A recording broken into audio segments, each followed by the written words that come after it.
What I want to talk about is how you can save so much money by using your own seeds. And this episode is really just about potatoes, which I'll tell you about. So have a look at these. So these spuds have gone to seed basically in the bag. I bought them from the supermarket. I took them out, left them on the shelf so they dry off a bit. They were probably there for 6 to 8 weeks. And I thought, okay, I'm going to put them in the ground and see what happens. I basically put them in about 4 inches. I created a little well around them to capture the water when I was watering, because I wanted to know exactly how much water I was putting in. And you can see literally 5-6 days later, they're sprouting beautifully. This is going to create, lush leaves, which will drive hopefully some beautiful potatoes. There is a problem, and here it is. This one here is having a go, but you can see they're not really doing too well. They're struggling. These are actually not coming through at all.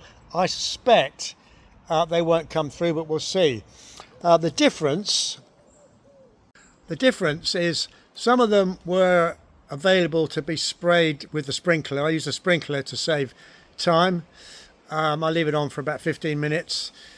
Everything gets pretty wet. The potatoes at the far end, the sprinkler, that bed was slightly bigger, so the sprinkler couldn't actually reach the potato wells I'd created, so they were a bit drier. I'm learning as I go. Obviously passing it on to you. The problem is, if the potatoes get too wet, then they simply rot. So you're better off keeping them slightly dry rather than too wet. And the ones that are sprouting beautifully, which are damp but not soggy, those are doing really well. The other ones, as I said, I suspect they probably won't come through. So another thing I've learned amongst the tens and tens and tens, dozens of things I've learned with Sean in doing this fantastic project. I'm going to keep learning, and every time I find something interesting, I'm going to pass it on to you.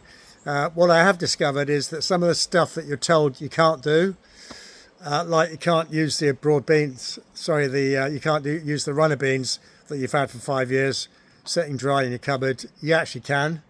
And I've had some good runner beans from those.